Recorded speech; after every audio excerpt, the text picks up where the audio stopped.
ऊपर वाले बल्लेबाजों को हुआ क्या था। और हम वो आंकड़े की बात भी कर रहे थे, फास्टेस्ट 50 इन्होंने लगा दिया अफगानिस्तान के लिए। 26 गेंदों में इन्होंने अपना अर्धशतक पूरा किया था। 27 गेंदों में राशिद खान के नाम था। और उसके बाद भी अगर हम देखें तो टॉप 5 बल्लेबाज जो थे उनमें कोई भी प्रॉपर सिर्फ एक थे। हाँ जी, एक थे वो नजीबुल्लाह जादरान। हाँ, नजीबुल्लाह जादरान उसमें शामिल थे। में ये अफगानिस्तान के बल्लेबाजों के लिए एक सबक है कि इनकी बल्लेबाजी को दुरुस्त करने की बहुत जरूरत है। लेकिन एक चीज ये भी है कि पिछले मैच में पाकिस्तान की ओर से नसीम शाह ने नंबर 10 के लिए बल्लेबाजी की थी। आज नंबर 9 अफगानिस्तान की ओर से देखने को मिला। और जिस तरह की अफगानिस्तान की बल्लेबाजी रही है, टॉप ऑर्डर, अगर जैसे हमने मिड इनिंग्स में भी कहा था कि अगर टॉप ऑर्डर अच्छी शुरुआत देने में सफल रहता तो शायद अफगानिस्तान के फेवर में ये रिजल्ट होता। बिल्कुल, और टॉप ऑर्डर आज अफगानिस्तान का काम किया नहीं, लेकिन वहीं पे बाबर आजम और मोहम्मद रिजवान ने एक अच्छी पारी खेली है दोनों ने। और जिस तरीके से उनकी पार्टनरशिप भी पनपी, उसी की वजह से 268 के स्कोर तक पाकिस्तान की टीम पहुंच पाई थी। और उसके बाद तो मतलब अफगानिस्तान के कोलैप्स हो रहे थे। जिस तरीके से शुरुआत में हम लोग बात कर रहे थे, एक के बाद एक विकेट्स गिर रहे थे। और कहीं ना कहीं पाकिस्तान, मुझे लगता है कि पूरे तरीके से गेम में था शुरुआत से ही। बिल्कुल, शुरुआत से गेम में था। 52 पर 2 हो गए थे, लेकिन उसके बाद बाबर आजम और रिजवान के बीच 110 रनों की साझेदारी होती है और पूरा मैच फिर से पाकिस्तान की ओर शिफ्ट हो जाता है। हालांकि उसके बाद भी अफगान बॉलर्स ने अच्छा कमबैक किया। हम देखिए 189 पर 6 हो गए थे, लेकिन उसके बाद सलमान और मोहम्मद नवाज के बीच एक पार्टनरशिप लगी 61 रनों की, जिसके चलते पाकिस्तान ने 250 का स्कोर पार किया। हालांकि गेंदबाजी में उनको शायद बड़ी जीत मिल सकती थी, क्योंकि 97 पर 7 अफगानिस्तान एक समय पर था। लेकिन उसके बाद जो पार्टनरशिप देखने को मिली फरीद और मुजीबुर रहमान के बीच, उन्होंने अफगानिस्तान को मुकाबले में बनाए रखा। एक बड़ी हार से बचाया, आप ये कह सकते हैं। बिल्कुल, एक बड़ी हार से बचा लिया, लेकिन हार तो हार ही होती है। और क्लीन स्वीप हो गई अफगानिस्तान की टीम। अब अफगानिस्तान को भी एशिया कप खेलना है, ऐसे में बड़ी दुविधा वाली सिचुएशन होगी अफगानिस्तान के लिए भी। लेकिन टीम इंडिया के लिए आपको क्या लगता है, क्या ये चिंता की बात है कि पाकिस्तान की टीम इतना शानदार परफॉर्म कर रही है लगातार? बिल्कुल चिंता की बात है, क्योंकि पहला ही मैच आपका नेपाल से नहीं है, पहला ही मैच पाकिस्तान से है। अच्छा क्रिकेट ये लोग खेल रहे हैं और लगातार क्रिकेट खेलते आ रहे हैं। 100 में खेले, लंका प्रीमियर लीग में खेले, टेस्ट सीरीज खेले तो उससे पहले श्रीलंका के खिलाफ, और अब ये 3 मैचों की वनडे सीरीज से भी पाकिस्तान के सभी खिलाड़ी मैच फॉर्म में है। आज भी अफरीदी ने देख लीजिए 2 विकेट लिए हैं। शादाब खान पिछले मैच में बल्ले से चमके थे, आज गेंद से चमके हैं, 3 विकेट उनके खाते में आई है। नवाज को मौका मिला, उन्होंने 2 विकेट चिटकाए, बल्ले से अच्छा परफॉर्मेंस किया। और मोहम्मद रिजवान, जिनकी फॉर्म को लेकर काफी सवाल या निशान थे, आज उन्होंने भी रन बना के दिए हैं। तो पाकिस्तान की पूरी टीम ऊपर से ऊपरी क्रम से लेकर निचले बल्लेबाजों तक, गेंदबाजों तक, हर एक खिलाड़ी लय में है, शानदार लय में है। बिल्कुल, और पाकिस्तान से सबन जी हमारे साथ जुड़ गए हैं। और ये मतलब पाकिस्तान का मैच होता है तब तो हाँ, वो तुरंत आ जाते हैं। बिल्कुल सर, नंबर 1 टीम बन गई है पाकिस्तान, लेकिन एशिया कप अभी बाकी है और इंडिया आ रही है। तो आप भी तैयार रहिए और हम भी तैयारी कर रहे हैं। मुजीब शॉट क्लास, बिल्कुल देखिए, मुजीबुर रहमान की जितनी तारीफ करें आप उतनी कम है। और जिस स्ट्राइक रेट के साथ भी बल्लेबाजी करते, शुरुआत में तो हम देख रहे थे 200 के तो ऊपर से ही चल रहे थे, लास्ट में आके वो थोड़ा सा धीमा हुए। एक चीज ये भी है चिराग, कि ऐसे नहीं आड़े टेढ़े शॉट लगाए हैं कि बस गेंदबाज ने बॉल फेंकी, उन्होंने बल्ला उड़ाया, चौका चला गया, छक्का चला गया।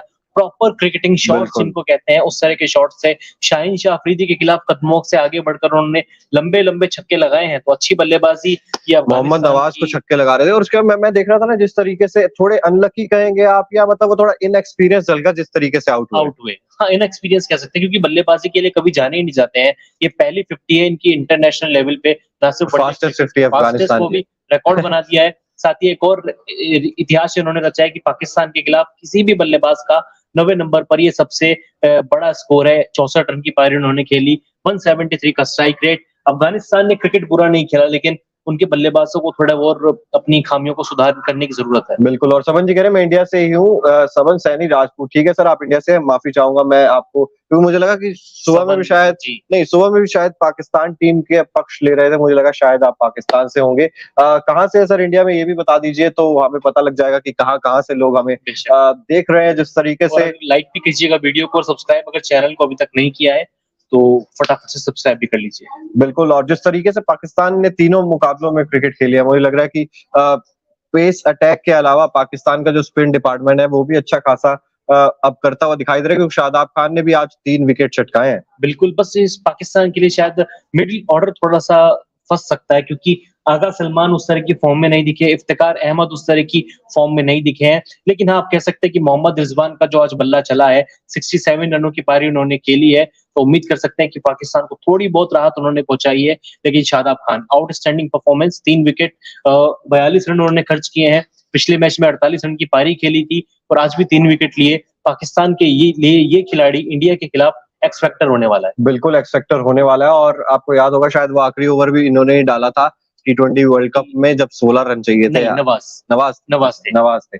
तो जिस तरीके से लगातार मतलब शादाब खान परफॉर्म कर रहे हैं, वो भी मतलब पाकिस्तान के लिए तो एक वो संतुष्ट हो जाने वाली बात होगी कि हमारे पास एक बेहतरीन ऑलराउंडर है शादाब खान के रूप में। बिल्कुल, पाकिस्तान तो इनके ऊपर बहुत डिपेंडेंट करता है और श्रीलंकन कंडीशंस में ये बड़ा रोल प्ले करने वाले हैं।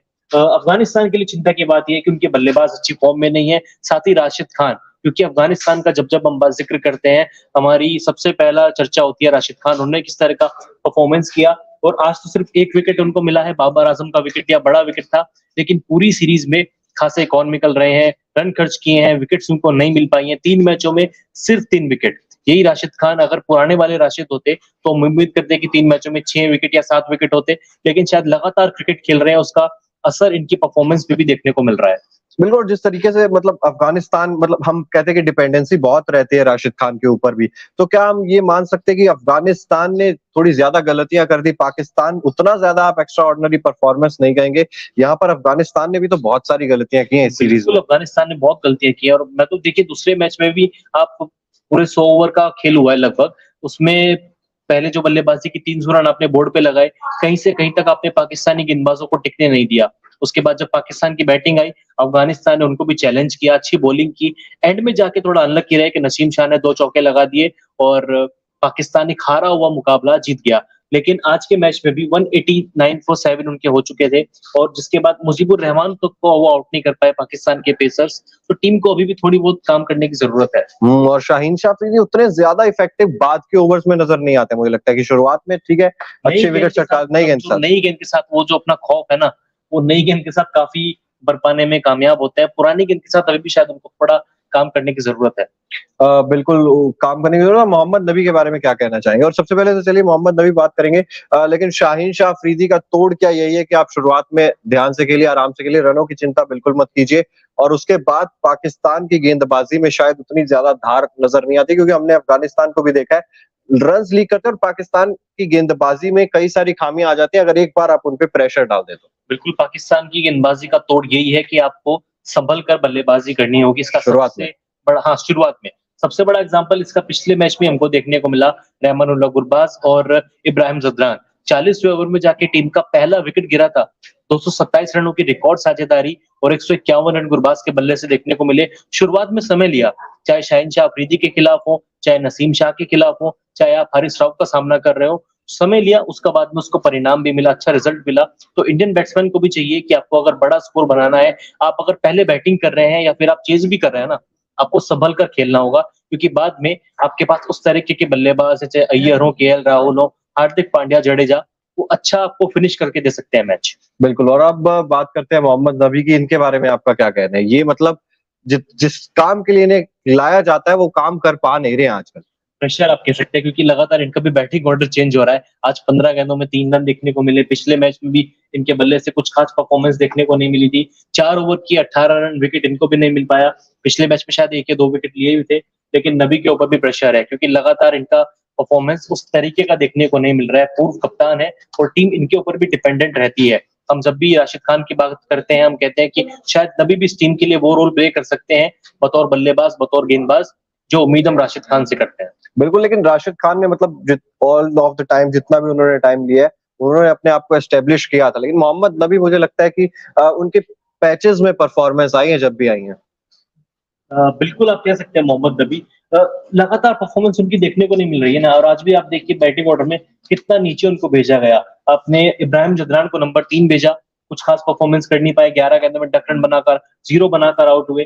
पिछले मैच में यही जदरान थे जिनको ओपनिंग करने का मौका मिला था और 80 रन उन्होंने बनाए थे। उसके अलावा हसमतुल्लाह शाही थी, उन्होंने अपना बैटिंग ऑर्डर चेंज किया, नंबर 4 पे खुद को प्रमोट किया। तो अगर आप इस तरह के बैटिंग ऑर्डर चेंज करते रहेंगे, बल्लेबाज को उसका रोल ही नहीं पता होगा, तो वो किस तरीके से परफॉर्म करके देगा। बिल्कुल। और शबन सैनी जी लिख रहे हैं, चिराग आपका मेन चैनल क्यों फ्रीज हो गया है? 697 के सब्सक्राइबर्स है सर, उसमें कुछ दिक्कत थी, टेक्निकल फॉल्ट था, लेकिन उम्मीद करेंगे कि इस चैनल को भी आप बहुत जल्दी 697K तक पहुंचाने में मदद करेंगे।